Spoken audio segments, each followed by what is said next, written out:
안녕하십니까. 최첨단의 성형 지식을 전달하는 정현철 원장입니다. 오늘은 좀 많이 헷갈려 하시는 것들, 많이 모르시는 것들, 많이 좀 궁금해 하시는 주제에 대해서 설명하도록 하겠습니다. 제가 이제 쌍꺼풀 수술, 특히 쌍꺼풀 재수술을 많이 하다 보니까 그렇게 되면은 당연히 많이 할 수밖에 없는 수술이 눈매 교정 수술이 되는데, 이 쌍꺼풀 수술과 눈매 교정 수술을 당연히 의사나 여러 번 성형 수술 하신 분들은 잘 아시겠지만 아예 개념 자체가 헷갈리시거나 모르시는 분들이 굉장히 많아요. 쌍꺼풀 수술은 뭔지는 알겠는데 그럼 눈매 교정이란 건 뭐냐? 다른 데를 또 째서 해야 되는 별개의 수술이냐? 눈매 교정도 같이 해야 된다는데 눈매 교정 어떻게 이루어진다는 거냐? 그걸 하면 뭐가 달라진다는 거냐? 도대체 왜 해야 되는 거냐? 실제로 어떻게 구성이 되는 수술이냐부터 전혀 이제 개념을 당연히 모르실 수밖에 없는 분들이 많기 때문에 그런 분들을 위해서 이번 영상을 준비하도록 하겠습니다. 일단은 그림을 좀 그리면서 제가 설명을 할 텐데, 쌍꺼풀 수술이라는 거는 당연히 쌍꺼풀을 만드는 수술이죠. 쌍꺼풀을 만드는 수술인데, 쌍꺼풀이라는 거는 만들려면은 눈에다가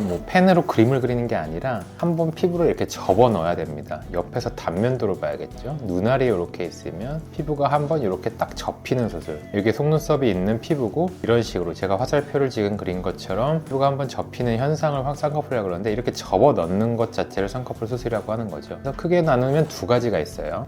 눈이 이렇게 있을 때 쌍꺼풀 접어 넣을 부분을 조그만한 구멍을 뚫는 거죠. 조그만한 구멍을 뚫어서 이제 실이나 이런 유착 등을 통해서 이 앞하고 뒤 피부를 접어 넣을 수 있는 비절개 방법, 비절개 흔히 자연유착이라고 불리는 방법도 있고 메몰이라고 불리는 방법도 있습니다. 그런 방법이 있고, 또 접어넣는, 근데 이제 이런 것들은 풀리기가 쉽기 때문에 다른 목적 때문에 아니면 처진 피부가 많다든지 여러 가지 이유로 칼로 이렇게 절개를 해야 되는 경우가 있죠. 그래서 칼을 그릴게요. 수술용 메스가 이렇게 있고, 저 같은 사람의 이제 손이 이렇게 있겠죠. 손으로 메스를 짚고 내가 원하는 대로 피부로 이렇게 절개하면 그 밑에 근육이 이제 나오면서 쌍꺼풀 그 다음에 과정들이 있는 거죠. 절개 쌍꺼풀 수술. 일반적으로 처음 수술했을 때는 대부분 비절개로 하기도 하지만 복잡하게 구조를 바꿔야 되는 재수술을 할 때는 절개로만 해결을 해야 되게 합니다. 또 제가 많이 하게 되는 높은 쌍꺼풀을 낮추는 라인 낮추기 재수술 할 때는 거의 무조건 절개로 해결을 해야 되는 경우가 많습니다. 그래서 쌍꺼풀을 이렇게 만들면서, 혹은 또 재수술로 그 쌍꺼풀의 구조를 바꿀 때는 이런 쌍꺼풀 수술이라고 우리가 부르는 이름을 쓰게 되고, 그러면 오늘 영상의 주제인 눈매 교정이란 건 무엇이냐 라고 하면 왜 이게 수술이 생겨났는지 얘기를 드려야 되는데, 사실 쌍꺼풀을 만들어야 되는, 저도 이제 쌍꺼풀이 없는 눈인데 쌍꺼풀을 만들어야 되는 눈은 대부분 눈 뜨는 힘 자체가 부족해요. 쌍꺼풀이 있는 눈보다. 그래서 그 힘을 좀 세게 해줘야 되는 과정이 필요하게 됩니다. 왜냐면은 그럼 힘 없이 그냥 쌍꺼풀을 만들면 되지 않냐, 이렇게 눈 뜨는 사람이 있는데, 쌍꺼풀을 이렇게 만들면 되지 않냐, 나는 이 눈동자 이만큼 보이는 게 좋은데,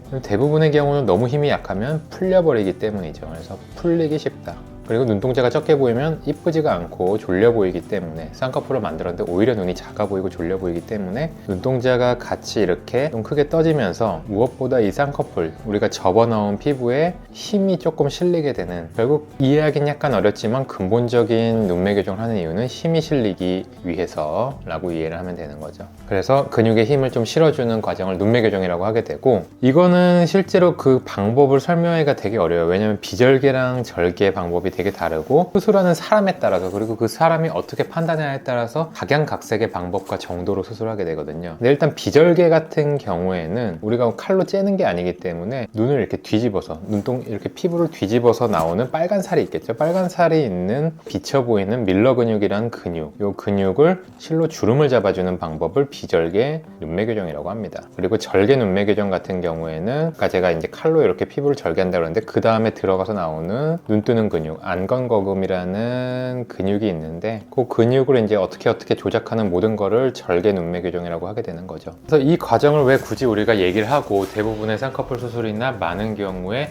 당신은 눈매 교정을 해야 됩니다 라고 의사가 얘기를 하냐, 많은 경우에 그 힘을 강화시키는 것들이 필요하게 되는 거고, 근데 이제 너무 세게 하거나 부적절하게 되면 잘못되는 경우들이 굉장히 많고, 그런 경우들이 누적되기 때문에 이제 공포도 굉장히 많은 거죠. 이제 유튜브로 눈매 교정 찾아보면 가장 먼저 뜨는 게, 눈매 교정 절대 하지 마세요 하면 큰일 납니다. 눈매 교정에서 완전히 큰일 난 사례들 이런 거 당연히 쉽게 찾을 수 있고, 그러니까 상담실에서 이런 주제를 갖고 대화를 하는 경우가 저한테는 되게 많은 일이에요. 그래서 일단은 이게 뭐냐, 눈매 교정 당신이 하라고 지금 얘기를 하고 있는데, 눈매 교정이라는 게 뭐냐라고 한다면 눈 뜨는 근육을 좀 조작해서 눈 뜨는 근육으로 눈의 힘을 좀 세게 만드는 경우인데 굉장히 많은 비율의 한국 사람의 눈에서는 필요하다라고 저는 설명을 드립니다. 절개 눈매 교정에는 세게 될 수도 있고 이제 약하게 될 수도 있지만 비절개 눈매 교정은 보통 부드럽게만 되기 때문에 그 필요한 정도랑 강도를 제대로 결정해서 수술을 해야 된다. 그래서 구체적으로 지금 제 앞에 계신 이 환자분은 어떤 식의 눈매 교정을 어느 정도 세기로 할 거고